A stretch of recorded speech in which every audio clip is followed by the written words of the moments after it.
Shalom anak-anak, hari ini kita akan mendengarkan firman Tuhan, tetapi sebelumnya mari kita berdoa dulu. Bapa di dalam kerajaan surga, Bapa yang baik, kami sungguh mengucap syukur untuk kekuatan kesehatan yang Engkau berikan bagi kami. Pada saat ini kami rindu untuk membaca dan merenungkan sebagian daripada firman-Mu.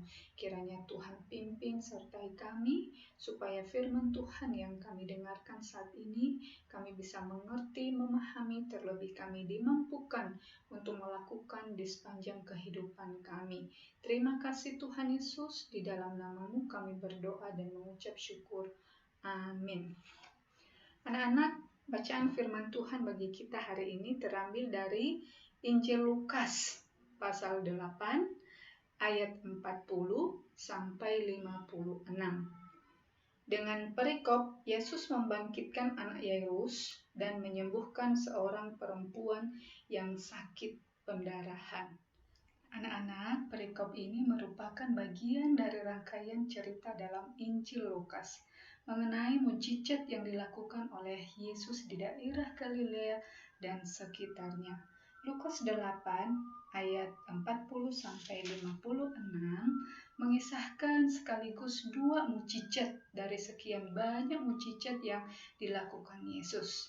Walaupun kedua cerita ini berbeda, namun saling berkaitan dan berlangsung di tempat yang sama. Kedua cerita itu memiliki hubungan yang sangat erat. Anak-anak, dari kedua cerita ini ada dua hal yang sama yang dapat kita ketahui. Yang pertama, sikap rendah hati yang ditunjukkan perempuan yang sakit pendarahan dan Yairus. Keduanya sama-sama berada dalam situasi yang mungkin terendah dalam kehidupan mereka.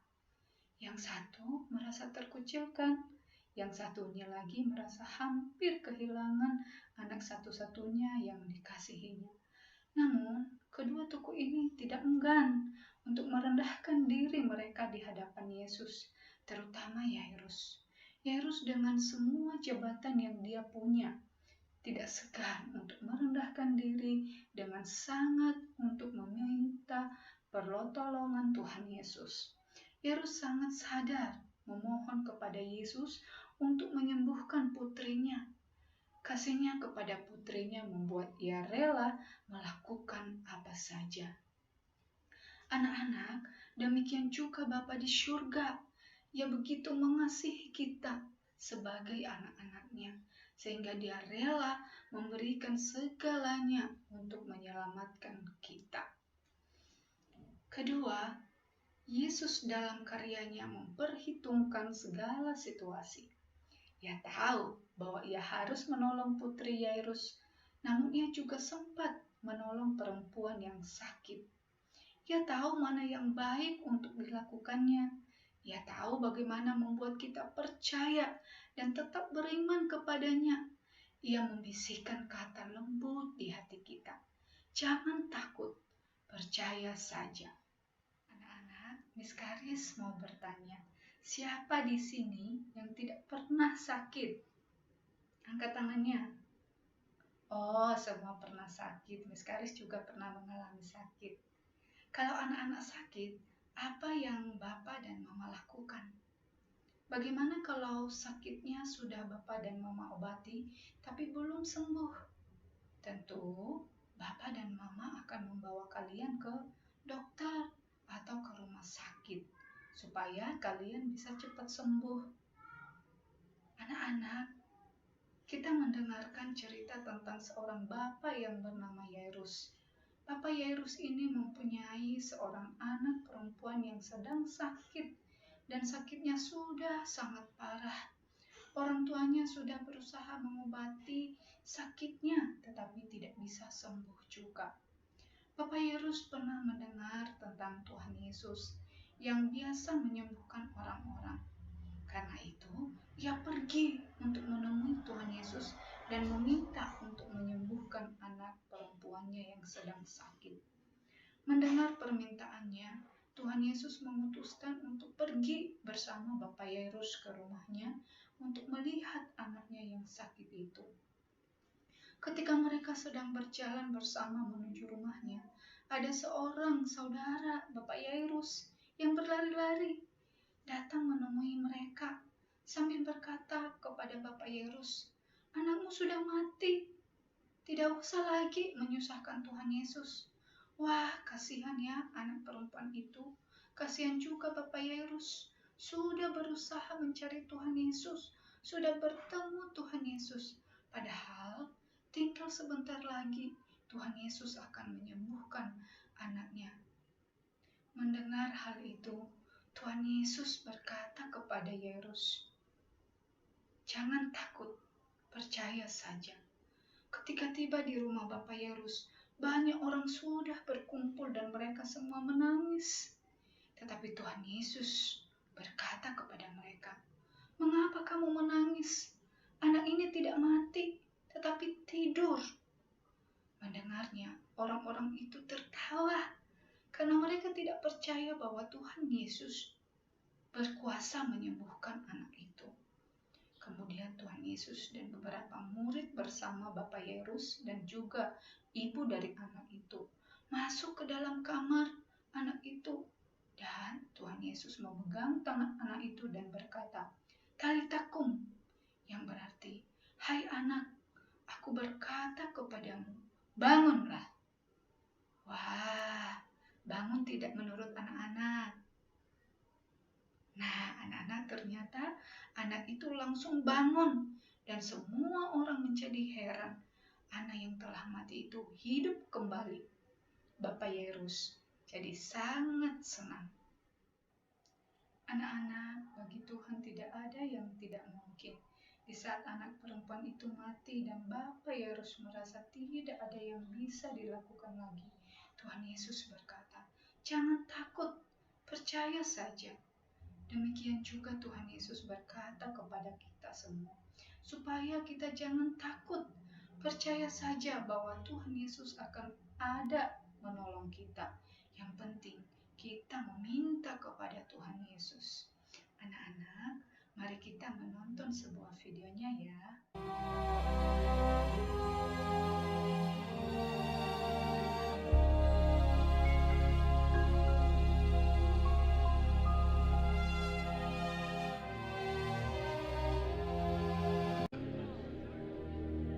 Ketika Yesus kembali, orang banyak menyambut Dia sebab mereka semua menanti-nantikan Dia. Maka datanglah seorang yang bernama Yairus. Ia adalah kepala rumah ibadat. Sambil tersungkur di depan kaki Yesus, ia memohon kepadanya supaya Yesus datang ke rumahnya. Karena anaknya perempuan yang satu-satunya, yang berumur kira-kira 12 tahun, hampir mati. Datanglah kiranya dan letakkanlah tanganmu atasnya, supaya ia selamat dan tetap hidup.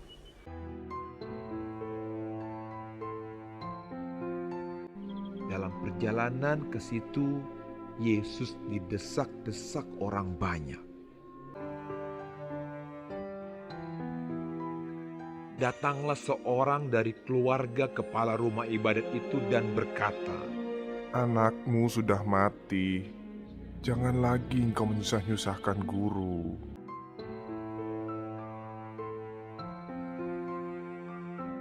Tetapi Yesus mendengarnya dan berkata kepada Yairus, Jangan takut, percaya saja, dan anakmu akan selamat.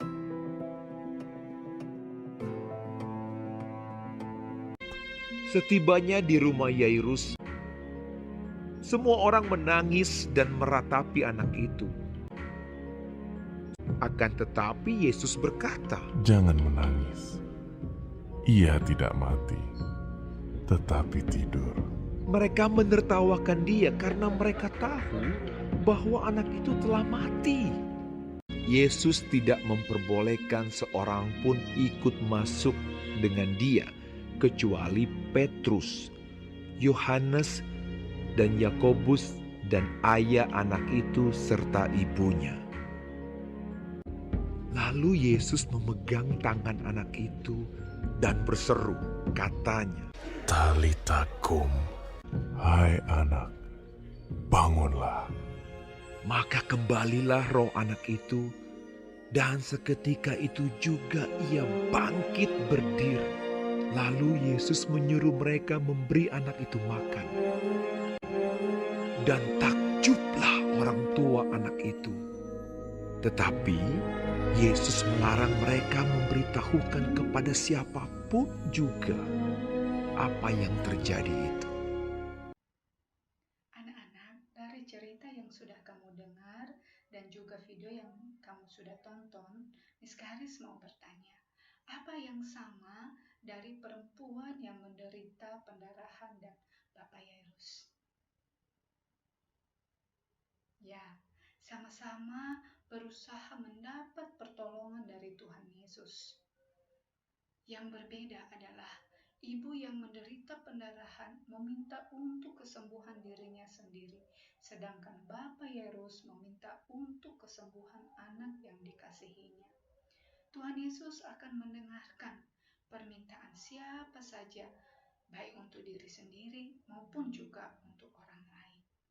Yang kedua, pertanyaan Miss Karis, mengapa Tuhan Yesus lebih dahulu menolong perempuan yang menderita pendarahan dan tidak cepat-cepat menuju rumah Bapak Yairus?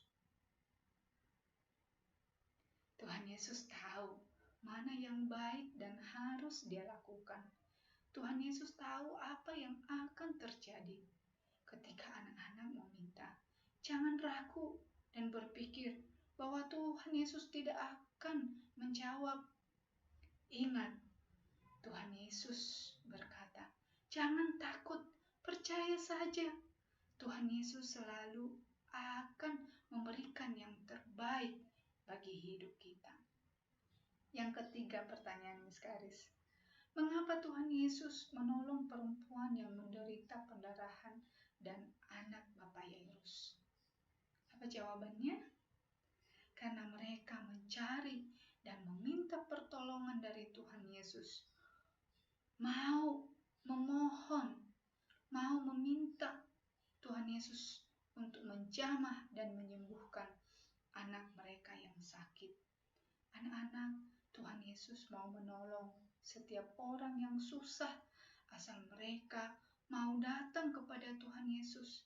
Seperti ibu yang sakit itu berusaha mendekati Tuhan Yesus dan memiliki juga keinginan untuk sembuh. Juga Bapak Yairus yang berusaha mencari Tuhan Yesus dan juga mereka percaya bahwa Tuhan Yesus akan menolong mereka. Anak-anak, yang dapat kita pelajari dari cerita Yairus tadi adalah yang pertama, Yairus begitu mencintai anaknya dan mau melakukan apapun untuk anaknya. Demikian juga Allah Bapa sangat mencintai kita anak-anaknya dan selalu akan melakukan yang terbaik bagi diri kita. Yang kedua, bagi Allah tidak ada yang tidak mungkin. Anak perempuan Yairus yang sudah mati dan orang tua itu sudah tidak ada harapan lagi.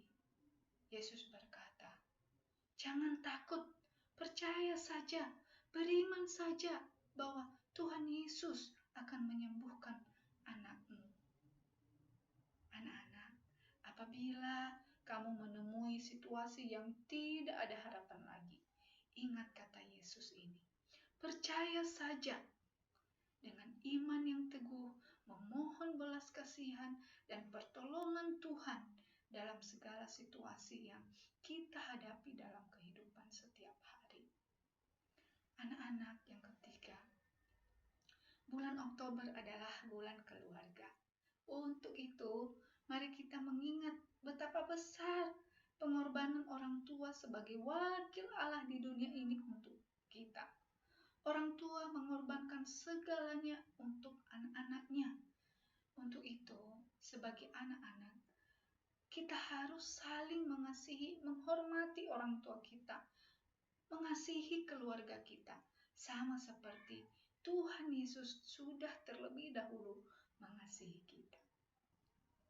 Anak-anak, karena bulan Oktober adalah bulan keluarga, mari kita menyanyikan satu pujian untuk Papa dan Mama melalui video berikut ini.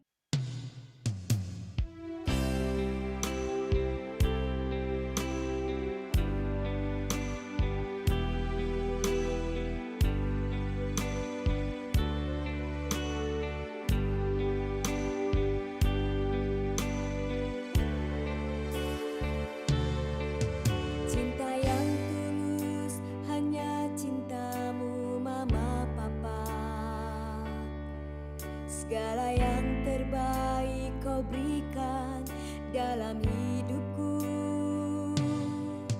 Kau anugerah yang terindah dalam hidupku.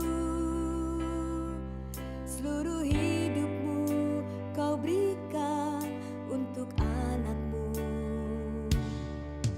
Kasih sayangmu mengalir dalam hidupku. Kerja kerasmu kau berikan untuk anakmu. Rasa lelahmu kau ganti dengan senyummu. Kini ku ada berdiri karena cintamu.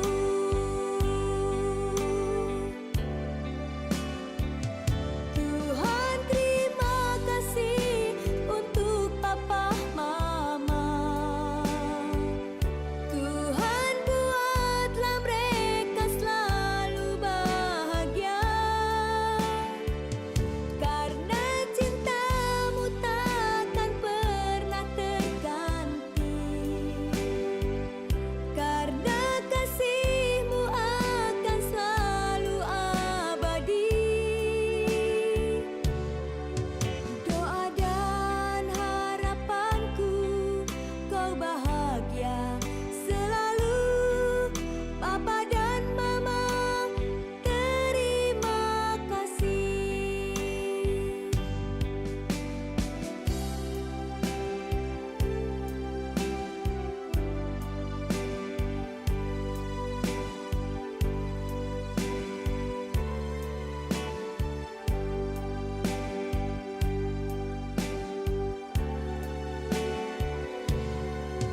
Cinta yang tulus hanya cintamu Mama Papa.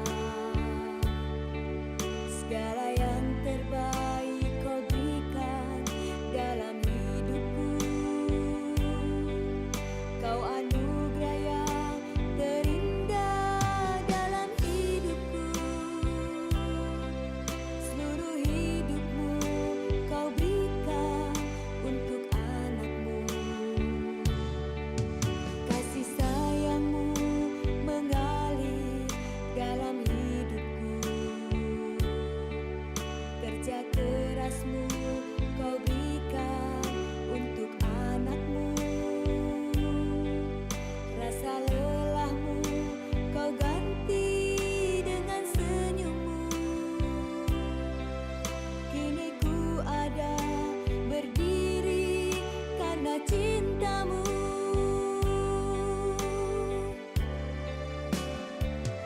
Tuhan, terima kasih untuk Papa Mama. Tuhan, buatlah mereka selalu bahagia.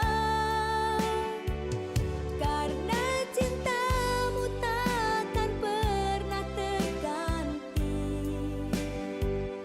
Karena kasihmu akan selalu abadi. Doa dan harapanku kau bahagia selalu. Papa dan Mama, terima kasih. Doa dan harapanku kau bahagia selalu. Papa dan Mama, terima kasih. Demikian firman Tuhan yang sudah kita dengarkan hari ini. Tuhan Yesus memberkati. Mari kita berdoa. Bapa di dalam kerajaan surga, Bapa yang baik, kami mengucap syukur Tuhan untuk firman Tuhan yang sudah kami dengarkan hari ini. Kami percaya bahwa Engkau Allah yang baik, Engkau Allah yang senantiasa bersama dengan kami. Baik ketika kami ada di dalam keadaan suka dan duka, Tuhan senantiasa bersama dengan kami. Bahkan di dalam situasi apapun, kami percaya dengan iman kami bahwa Tuhan senantiasa menolong kami. Tuhan berikan kami iman yang teguh bahwa Tuhan senantiasa menolong kami ketika kami meminta pertolongan dari Tuhan. Sama seperti Tuhan menolong ibu yang pendarahan dan juga anak Bapak Yairus, kami percaya juga bahwa Tuhan menolong dan memberkati kami. Terima kasih Tuhan, kami bersyukur untuk orang tua kami yang senantiasa peduli dengan kami. Orang tua kami yang selalu mengorbankan yang terbaik bagi kami. Kami bersyukur Tuhan Yesus, orang tua kami boleh Engkau pakai untuk mendidik, membesarkan, bahkan mencukupkan segala kebutuhan kami. Terima kasih Tuhan Yesus, kami mohon kepadamu. Kiranya Engkau memberkati orang tua kami, berikan kekuatan, kesehatan, umur yang panjang kepada mereka ya Tuhan. Biarlah orang tua kami Tuhan, semakin hari mereka semakin juga mengasihi Tuhan. Dan supaya kami anak-anak mereka juga semakin hari menghormati orang tua kami, mengasihi orang tua kami. Terima kasih ya Tuhan Yesus. Di dalam nama-Mu kami berdoa dan mengucap syukur. Amin.